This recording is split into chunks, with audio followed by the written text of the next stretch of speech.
Be Me 31F, creative lead at Nova, a digital product studio in Denver, master's in media theory, minor in cultural studies. Obviously been at Nova about 4 years. Moved up fast. Office is a startup core nightmare dressed as a lifestyle brand. Old brick warehouse converted into open concept on the Arts District side. Sealed concrete floors that echo every step like a gunshot. $1,800 ergonomic chairs. Nobody actually adjusts, right? Kitchen has kombucha taps, single origin cold brew, and like 5 kinds of sustainably harvested oat milk. I head the concept team, brand voice, storytelling, visual direction. Basically the soul layer. My team is all women, very educated, very polished, very tuned into power structures and language. We've got a Slack channel called The Circle, where we low-key roast the sales guys' outfits. Then there's the dev team engineering lives in the back, glass cube area. Everyone calls the lab, like 85 to 90% guys, late 20s, early 30s hoodies, RC noise-canceling headphones, keyboards that sound like war footage. They're the ones actually building the stuff we sell. But in my head, they're support. They're the electricians. I'm the one designing the building. There's always been tension. They constantly reality check my ideas. I pitch a seamless immersive scroll. They start talking about load speed. I pitch infinite canvas, storytelling. They bring up mobile RAM limits. Feels like they're always cutting me off at the knees. I see myself as progressive, obviously big on empathy, creating space, all that. But lately it feels like the guys in the office are taking up too much of that space. Nothing blatant, nothing HR could actually act on, just constant micro stuff. They interrupt, mid-thought, finish my sentences, jump to solutions before I've even framed the problem. It's infuriating. I do have my people though. Claire, 34F, head of people ops. Basically my work spouse, insanely sharp, can weaponize HR language with sniper precision, could find patriarchy in the layout of a desk cluster. And Lily, 24F, junior designer, Gen Z, super talented, extremely sensitive. Uses therapy language for everything, once got overwhelmed because the printer felt hostile anyway. The moment everything kicked off, Wednesday morning, 9:30 kickoff meeting for Project Halo. Client is a luxury wellness company launching a smart vanity mirror. This is a mid-6-figure contract. I've got the room. I'm presenting the vision layer, spent my entire weekend building a mood board that goes insanely hard. I'm talking about emotional connection between user and object, fully in the zone, pacing, hands moving, locked in. I go, when the user steps up, the mirror shouldn't just activate it, should wake up, it should read their mood through the camera and shift lighting tone, instantly. I pause, waiting for that approval energy. Then Ethan from the back just starts talking. No hand, no warning, just cuts in. The current camera module has like a 2-second startup delay.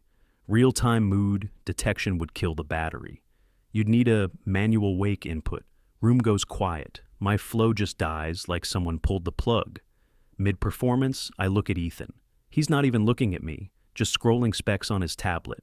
Mark next to him nods. Yeah, if the camera stays on constantly, battery dies in under an hour unless it's plugged in, which breaks the whole design. They're doing it again, turning a narrative moment into a spec sheet. I feel heat creeping up my neck, hands clench. Ethan, I say, voice tight. We're in ideation right now. Maybe let's stay at the concept level before diving into constraints. He finally looks up, completely calm, slow, blink. I'm not shutting it down. I'm just giving you the limits so you don't design something impossible. I don't need limits right now. I snap back. I need you to actually hear the idea.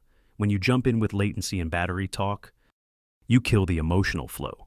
He shrugs, just trying to save you from reworking it. Later, that save you hits wrong, like I'm clueless, like I'm playing pretend and he's the adult in the room. I finish the presentation, but it's dead rush.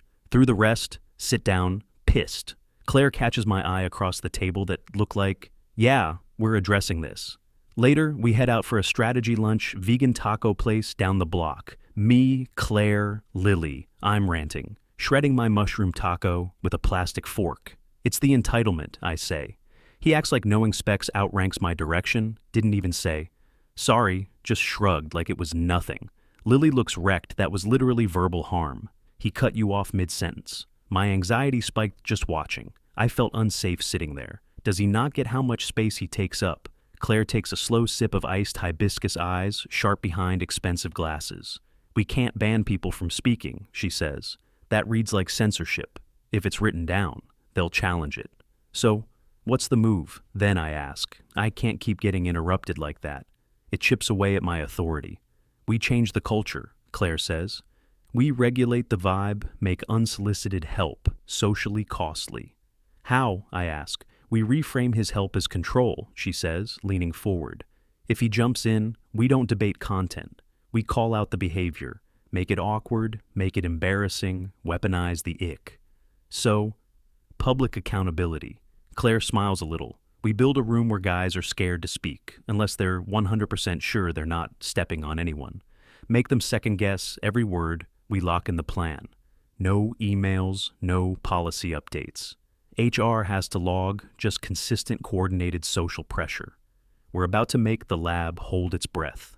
Day one Wednesday afternoon, I'm walking past Lily's desk in the open floor. She's stuck on an After Effects export. Lets out this loud, frustrated sigh, head in her hands. Ethan's heading to grab coffee. He pauses, leans over her monitor. Pointing at the timeline, you've got a frame rate mismatch. Switch the comp to 24 frames per second, and it'll render clean. He reaches toward her mouse to show her. I cut in instantly.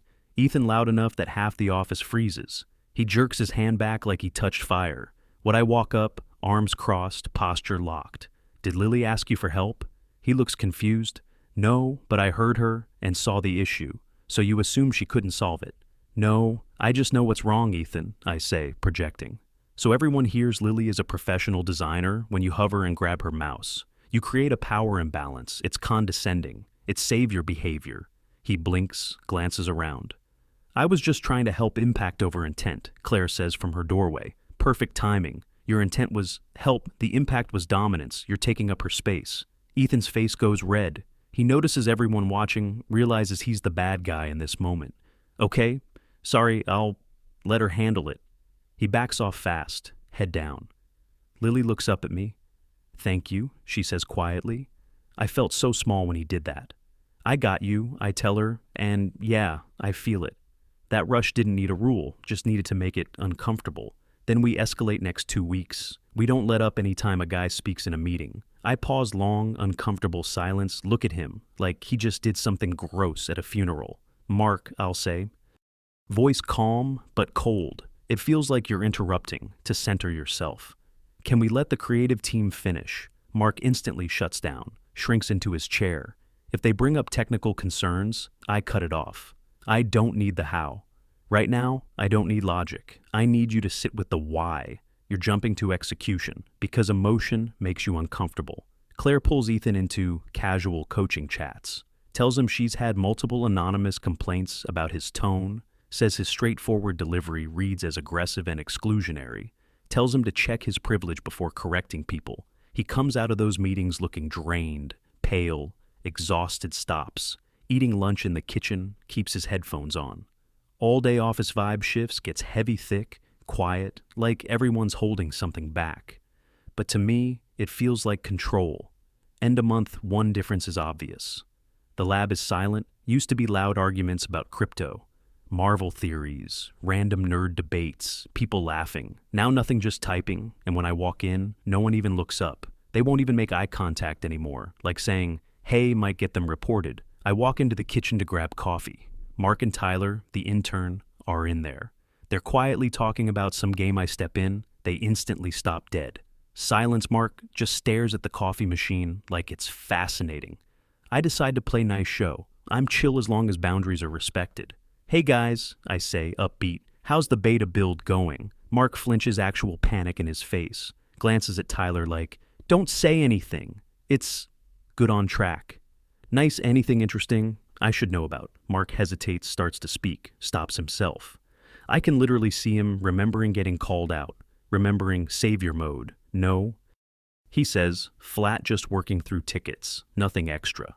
He grabs his mug and leaves. Immediately Tyler follows right behind him. I'm left standing there alone. It feels cold, but I tell myself, this is progress. They're learning. They respect space now. They don't assume control of the room anymore. Then it starts bleeding into the work. I'm building a pitch for a premium whiskey brand. I need a liquid simulation, mock-up, I drop a message in the dev. Slack, hey, need a fluid sim for the bottle, make it rich, thick, cinematic. Go crazy with it. Normally Ethan would reply fast 3 variations, plus a suggestion for a physics tool. This time, one message from Ethan. Please provide exact viscosity values, color hex codes, and animation. Duration in milliseconds. I pause type. Back, I don't have exact numbers. LOL, just use your eye trust, your taste. He replies, we prefer not to impose aesthetic decisions on the concept. Team, please provide specifications to prevent misalignment. He's shutting down, creatively completely disengaging acting like a machine.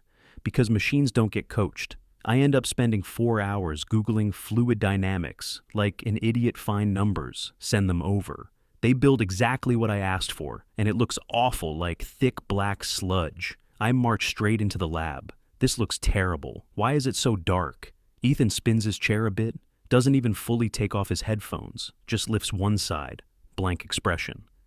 I use the hex code you sent, and the viscosity value of 7.8, but you can see it looks bad. Why didn't you adjust it? He looks right at me, eyes completely flat. I didn't want to overstep. You were very specific, changing it would be inserting my own opinion. Then he turns back to his screen. I'm furious, but I can't even call him out. He followed instructions perfectly. He followed the culture perfectly. He respected my space so hard, he let me fail. Month 2. Hits the office feels split in half. Front area is us laughing, chatting, astrology, talk. Back area is them quiet, tense. Heads down. We used to do Friday drinks. Everyone would hit the brewery next door this week. I drop the invite in Slack drinks at 5. Who's coming? Claire and Lily react instantly. Nothing from the lab. 5 p.m. rolls around. I watch the guys pack up backpacks on, walking out in a line. No goodbyes, no eye contact. I catch Tyler near the door. Hey, you guys coming out with us? He freezes, looks at Ethan by the elevator. Looks genuinely scared. No, we've got something like work. No, just something. Bye, they leave. We go to the bar anyway, just to us order margaritas. Talk about how calm the office feels now, so much better. Lily says she can finally breathe without all that male energy. Exactly. Claire says we've reset the environment. But after a couple drinks conversation dies, we just complain about clients. It's dull later that night, I'm scrolling Instagram. See a story from an ex-employee who still hangs with Mark. It's a video karaoke bar. All the guys from the lab are there scrolling that story. Ethan's on stage belting out, Mr. Brightside laughing, arm around Mark high-fiving guys. Like they've known each other forever. They look alive, they look loose, they look like a real team. A team I'm not part of. Never invited to feel this tight knot in my stomach. Jealousy, I shove it down hard. I don't need them to like me. I need them to fall in line. And they have. Then the big one lands Project Zenith deal that decides the whole year. Huge crypto exchange wants a full rebrand and UX overhaul. Budget, like $3.8 million. Timeline, brutal. I'm leading it. I've got a vision, want it to feel like the Apple of crypto. Clean, frictionless, effortless. I pitch a feature one-tap trade, no confirmation screens, no passwords, just biometrics, and done money moves instantly. We're in strategy. Me, Claire, Ethan, Mark. I'm pacing, selling it. This is about trust. We remove barriers, make spending feel like liking a post. I glance at Ethan. I know it might be risky. Crypto is messy. I wait for him to push back, waiting for the what about security? He just looks at the board, then at Mark. Mark looks down. Nobody says anything. Ethan nods slowly. We can build endpoints for that? I press him. You don't think it's risky? He looks at me, face completely neutral. You're the creative lead. It's your vision. If you want zero friction, we'll build zero friction. I frown. I don't want blind agreement. I say that. I want input. He shakes his head slightly. I'm not agreeing. I'm listening. I'm holding space for your idea. He's using my words, twisting them back at me. Feels cold. Okay, fine, we do it. Next month is chaos building, non-stop. Beta comes together. UI looks incredible. One tap, works instantly. It's smooth, too smooth. I present to the client. CEO loves it. says this is the future, tells us to launch immediately. We push it. Live, launch party, in the office champagne, music creative team, celebrating dev team, quiet. Ethan and Mark at their desks, watching dashboards, not drinking, not smiling, not nervous, exactly, just checked out. I walk over with champagne. Come on, Ethan. We did it. Have a drink. He doesn't even look at me. I'm on call. I'll pass.